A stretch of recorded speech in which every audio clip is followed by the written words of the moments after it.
More than a decade ago, Bitcoin was created to solve a very specific computer science problem, the double spend problem.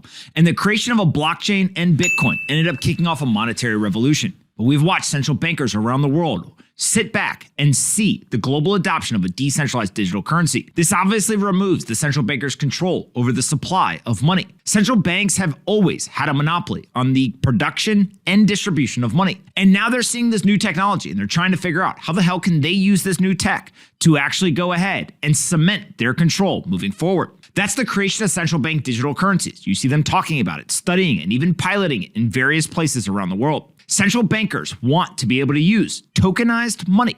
It's the same fiat currency. There's no change to the monetary policy. It's simply a technology upgrade to the exact same money, and it would put central bankers in control of your financial life.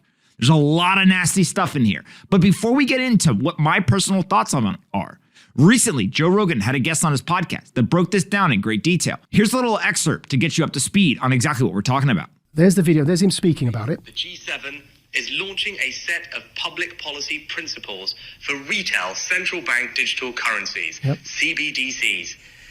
Central bank digital currencies could be a digital version of money, a bit like a digital banknote that could be used alongside... Right, so that's the guy who runs our economy in the UK. His name's the Chancellor of the Exchequer. And here is the article. Bank of England tells ministers to intervene on digital currency programming. Yeah, and here's a quote from the article. This is in the Telegraph, the one he pulled up, but it was behind a paywall, so I'll just read the quote. Digital cash could be programmed to ensure it is only spent on essentials or goods which an employer or government deems to be sensible. Holy shit. Now, I'm going to take it one step. Now, of course, well, you've got to go and do your own research. You got to go straight to the primary source. So here's the exact article that he's talking about. Quite literally, the title says Bank of England tells ministers to intervene on digital currency programming. And what you can see is that they're talking about giving the issuer control over how it is spent by the recipient. This is what I'm talking about when I say that nasty shit is coming to money. Ultimately, the central bankers will be able to say who you can transact with, what you can purchase, when you can purchase. If they don't like you, if they don't like your ideas, if they don't like past purchases you've made, maybe they think you're fat, you shouldn't buy candy. If they think that you've gambled too much, maybe they won't allow you to pay for the public transportation to get to the casino. This is totalitarian control over your financial life. If you don't have the freedom to transact, you're not free.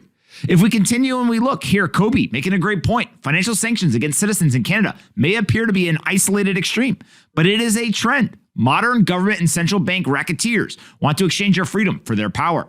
Surveillance isn't enough. They want to control where you're allowed to spend your money. And ultimately, that's what we're talking about with central bank digital currencies. We are talking about one of the greatest violations of human rights in history. This would give central bankers and their government cronies the ability to not only see exactly how much money you have in your account, who you transact with, how much you spend on goods and services, when and where, but it would also allow them then to censor your financial life. We don't want a social credit system. We don't want financial censorship. We don't want personalized inflation, and we definitely don't want money that can expire. These are all ideas that are being floated around these central bank digital currencies. Bitcoin is a decentralized digital system. Nobody in the world controls it. Nobody can change the rules without the agreement of majority of the folks. And so ultimately, central bank digital currencies are trying to emulate some of the technology, but do it in a more centralized, authoritarian way. We must be very careful here. We must have this conversation now before it's too late. Central bank digital currencies, they're being propagated, they're being presented, they're being promoted in a positive light.